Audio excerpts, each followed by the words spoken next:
and I'm going to be interpreter. Sure. Yes. Thank you for being here. You're welcome. You've been here before. Okay, Jim. Thank you for joining me here today. With me are Lieutenant Governor Jim Cawley and Pennsylvania Emergency Management Director Glenn Cannon. And I want to thank everybody for being here. Purpose of this briefing is to provide you with the latest information that we have on the potential effects of Hurricane Sandy here in the Commonwealth of Pennsylvania. During this briefing, we're also going to brief you on the efforts that we have made to the present and continuing to make as the storm progresses up the coast and as we anticipate turning into New Jersey and into Pennsylvania. Following that, we will talk about what individuals should do to make sure that you and your families are protected. Now, clearly, if you've been watching the news this today and yesterday, this is not a typical storm. It could very well be historic in nature and in scope and in magnitude because of the widespread anticipated power outages, flooding, and potential major wind damage to the Commonwealth. This storm is moving slowly and bringing high volumes of rain. Essentially, this is a hurricane wrapped in a nor'easter. If you take a look at the TV next to you, first off, this is going to present us with heavy rainfall, which will begin on Monday, most significantly on Monday and into Tuesday. Rain will slow Tuesday as the storm weakens, and then eventually, we hope, goes north. We do not want it to settle over the Susquehanna Valley. Our current projections focus the heaviest rain in southern and southeastern Pennsylvania. It could be widespread areas, it'll be 3 to 5 inches, but some areas are going to see between 6 and 10 inches of rain. If you've seen the models on television, you see that the storm makes a dramatic left turn, and this is unprecedented in that it could be especially hard on us when it gets here. And if you look at the models in front of you, you can see the red area right over South Jersey, over Delaware and eastern Maryland, and up into southeastern Pennsylvania. But as you can see from the rainfall forecast, it continues to spread out and captures most of the state of Pennsylvania. To compound that problem in southeastern Pennsylvania, we are going to have a full moon and a high tide that can cause high water surges in the Delaware River and flooding in the low-lying areas of Philadelphia. And I know that Mayor Nutter has been working very closely with his emergency management response team, and I think he's going to have a press conference here a little bit after this one. We're especially paying attention to the refineries in southeastern Pennsylvania. As you know, 7% of the nation's refining capabilities comes from Pennsylvania, from this region. You recall, it's one of the reasons we work so hard to keep that area, keep those refineries working here in Pennsylvania. Again, compounding this are going to be the winds we are going to be facing across Pennsylvania. Sustained high winds, which will, as I said, affect the entire state. We don't want people who are viewing this or listening to this to be fooled by the storm's category as a Category 1, because these are going to be winds that are sustained, especially once the ground is saturated and you have those sustained winds. You have the potential for a number of trees to come down. The wind has potential to knock power lines down. And as we remind everybody, take everything off the porches and out of the yards that could become flying projectiles. Also, in the western part of the state, in higher elevations, is a possibility of snow. The main window for snow will be Monday night into Tuesday. On behalf of the Commonwealth, on behalf of the people, I've sent a letter, as other governors have, to the President requesting a presidential disaster declaration. This declaration will provide federal funds so that the state and municipalities can take life-saving measures. I've been here since noontime today, and we have been in constant contact with county emergency officials, with FEMA, with FEMA. We've also put nearly 1,600 Pennsylvania National Guard troops on standby. We are prepared, and we are there to assist wherever we are needed. But as we say, we are leaning forward. The first responders are the ones in the counties, and we're there to support the counties. We are anticipating the needs of each of our counties, and as we can, we will be prepared to provide for them. Now, here's what I'd ask the citizens to do. First, be prepared. Be prepared to stay in your home for an extended period of time, a few days, and possibly without power, without water. You want to make sure that you have water, non-perishable food. I've heard one on the TV today, and it's a good one. Get a can opener that you can use manually. Medications. If you need your medications, go out and get them today or tomorrow before this really hits. Flashlights and batteries, baby supplies, pet food. I actually just went out and got more dog food for Harry and Penny. If you live in a flood-prone area, you should be prepared to evacuate if called upon. Have a communication plan within your family in case you are separated from your family. Have your important documents ready to take with you. You don't want to leave them behind and have them flooded if you're in those areas. Have medications packed to take with you. Baby supplies also packed. And if you're taking your pets with you, pet supplies. To give you an idea of what you should do to get prepared, I'd ask you to just take a look at www.readypa, all one word, .org. Should also warn the citizens, stay inside when this starts. Last year, you might recall, we had many people going out on bridges and taking pictures of the flooding, risking their and first responders' lives. If you recall, we also had some jumping into the swollen rivers, and I certainly hope we don't have a repeat of that. I think I had a term for them, and you all probably remember what that term was. Please, stay inside and stay safe so that you keep our first responders safe. Anyone who needs assistance should call their local municipal emergency management office that can be found in the blue pages of the telephone book. If you have an emergency, obviously you call 911. Motorists who are on the roads can check road conditions on state roads by calling 511 or visiting www.511pa.com. The number is available 24 hours a day and provides traffic delay warnings, weather forecasts, average traffic speeds on urban interstates, and access to more than 500 traffic cameras. Regional Twitter alerts are also available on the 511 PA website. Obviously, I would remind our citizens, once you're in a safe place, the best thing to do is to stay there and keep off these roads. Hopefully, it'd be nice if the hurricane would make a right-hand turn. And if it does, then we got prepared and we didn't have to use it. But as Director Cannon says, we prepare for the worst and we hope for the best. I urge everyone to keep away from the low-lying areas and heed the advice of your local authorities. We will be here on the job throughout the weekend in responding to various conditions various situations as the conditions warrant. With that, I'll try and answer your questions. Governor, what do you see as your biggest concern? Well, the safety of the citizens of Pennsylvania, but I would say this event somewhat different than Lee and Irene in that the sustained high winds are going to have a great impact on knocking down a lot of power lines all across the state, which is going to make it difficult for the electric companies to respond. I want to commend the electric companies. They've been leaning forward also, bringing in friends from other states. And I think Jim saw an entire crew of people coming in on Interstate 81 going eastbound. That movement of help from other states has been coming forward.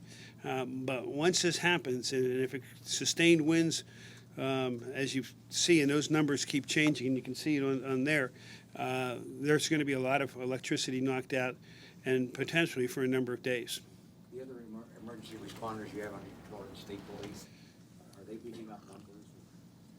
We are, in fact, I have a number of my members of the cabinet coming in here this evening around 7 o'clock so that they can brief me as to what they are doing. We will have a cabinet meeting tomorrow, here again of the entire cabinet.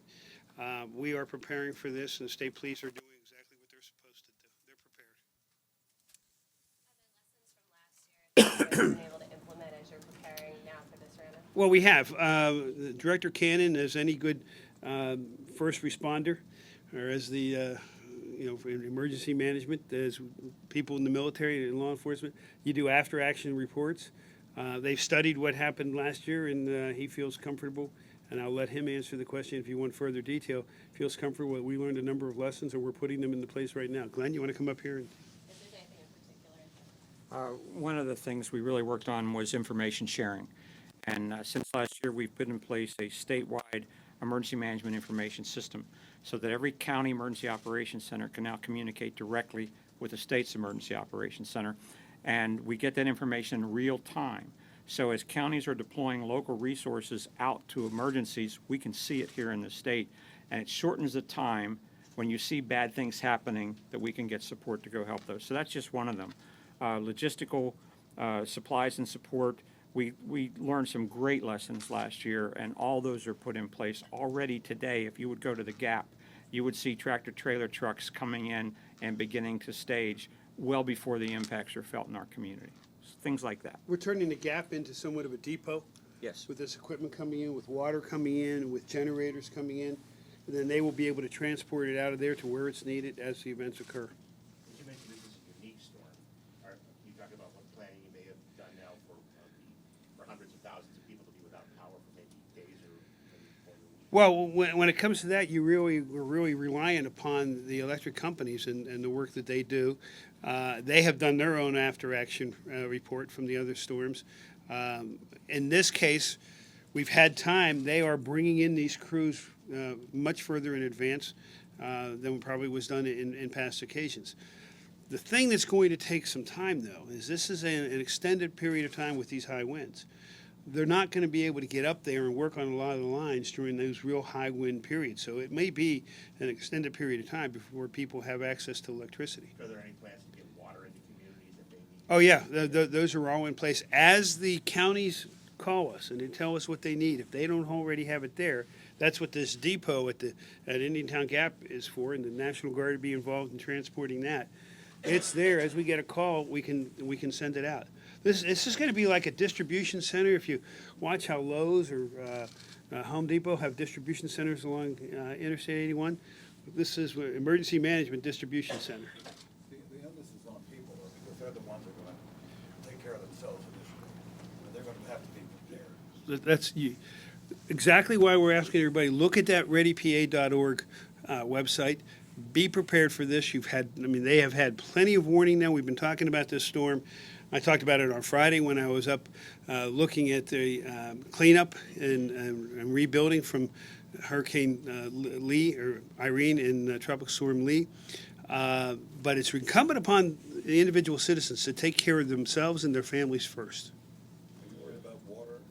Because if electricity goes out, pumps are going to go out. That's one of the reasons we ask people to go get the water, store the water, because once the pumps go out, they're not going to be able to get that water. Obviously, one other thing that is always a concern is the sewage treatment plants that are in the area. And I forget exactly. We got like 26 sewage treatment plants in the. We had 34 last 30, year. 34. Along the Susquehanna. Yeah. It's taken a while for readypa.org to load as we're sitting here. We've got a couple tweets about Well, it means a lot of people must be hitting it. Are there any physical preparations that are being done in terms of areas that might flood, like sandbagging or anything? You would have to talk to the individual counties. You have to understand, the counties are the first line of defense and operation. We support them from behind, but they're out there. There was a conference call with all the managers an hour and a half ago that I participated in briefly. They're on top of it, and there was a roll call of all the counties. I think every county was on. Some of the cities were on also, so you'd have to direct that question to them. But everybody seems to be leaning forward on this. Tony? You mentioned the refineries in southeastern Pennsylvania. Can you talk about what you've done to prepare for? It is really the city of Philadelphia. They're the ones that are doing it, but I've told Glenn, stay on top of this. Whatever the city needs that we have to protect those refineries, make sure that we're doing something. We're also asking the federal government. This declaration of emergency is very important to get the movements, and you should read that letter that we've given you a copy of. It details what has been going on in much greater detail than I'm going to do here. but it also details what we're asking for. Governor, I was wondering, have you advised the school superintendents around the state about what to do for tomorrow? And also, should state employees expect some kind of notice in the morning about not showing up for work? Let me answer the second half of that first. State employees should take a look at this as they would any storm type event and wait for notification, but plan on coming in right now. As I said, we're having a meeting at 7 o'clock this evening. After that, I have a better feel. And one of the reasons we're waiting is I keep waiting, for the weather forecast to see if it continues on that track. If it should change, then maybe we don't have to do quite as much. So they should follow in the morning. In regard to the school districts, I have the Secretary of Education coming here. I'm going to talk to him. School districts are pretty good. They have a lot of practice at this when it comes to snowstorms. And, I think that they won't require anything from us. In the event that this is as bad as it potentially can be, we're going to be looking for shelters everywhere. And we're going to be talking to the state system to make sure that they are making themselves available to their communities. I would hope that private colleges would help them, make themselves available to their communities. If people are looking at having to relocate, if homes are damaged so badly that they need to get out of there on a temporary basis. This is one of those things that, when an event occurs to a small town, they all come together. Well, this is one I think, if this is as bad as the predictions are looking at the moment, when I say at the moment, I really hope the weathermen are wrong. But if it's that bad, this is when the whole state has to come together. Governor, after the storms last year, some of the utility companies in the state took a hit for slow response times, bad response times. PUC held a series of hearings on it after the fact. Have you gotten any assurances from the utility commission that things PUC has been on top of this. If you take a look at the letter, you're going to see where there's a bullet in that as to what they have done. But I think as you see these pieces of equipment coming in from other states are part of being able to respond. But I would remind everybody again, the potential is for a lot of lines to be down at one time. And for a 24-hour or more period of sustained winds, that would make it dangerous for them to get up and try and reconnect those lines. Trevor, we took some calls from people who say they don't have computers. They want to know, is there a PEMA hotline they can call for information if their power goes down? Well, if their power goes down, they call their power company and let them know. But I just gave you the one with the where is it here?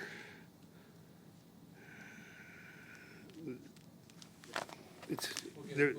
Yeah, we'll get it to it. I mean, I thought we had it, but okay. Do you plan on splitting your time personally between here and the Capitol or the residents? Do you know where you plan to be tomorrow? I will probably spend most of my time between here and the residents.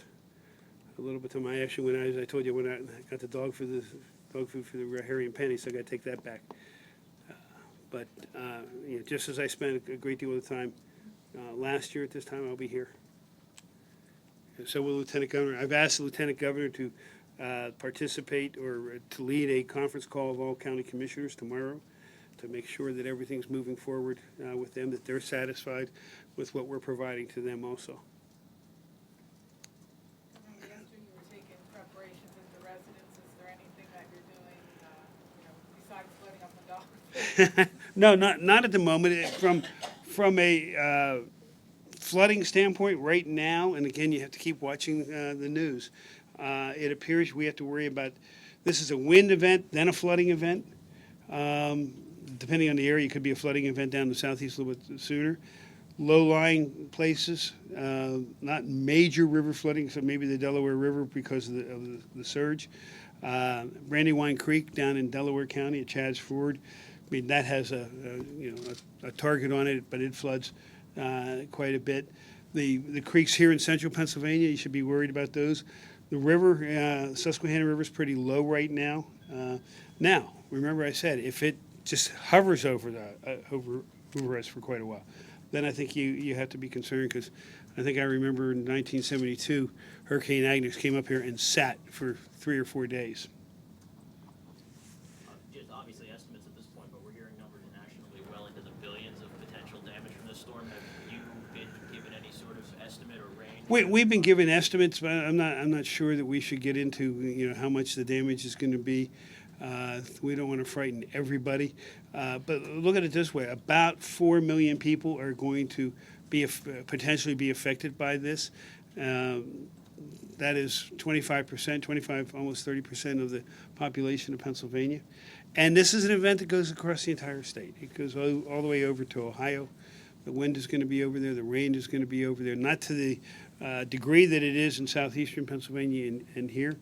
If you've been outside recently, you can see the clouds have changed. You can see the direction that they're coming down from the northeast and the east. As we're used to here, we always see them going west. And the temperature's starting to drop. So we're starting to feel the front edges of it. What are the circumstances under which local communities should be reaching out to the state for assistance?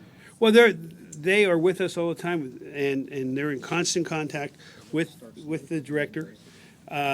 We are bringing in our ELPs. You want to? EPLOs. EPLOs. You want to explain that to her? Yeah, we have liaisons with every state agency, but to your question, our system is such that every government, local government, borough, township, has an emergency management agency. People start there with asking for help, and then it goes to their county. So people don't call PEMA directly. All right, we are the backup to the counties, and that's our system. It's a system of counties. And so that's the way you want to let people know. If they have an issue, a question, need a spot, they call their county emergency management agency. If the county can't fulfill that request, they call us. Okay? The county calls us. County calls us, right. Okay. Okay. Thank you all.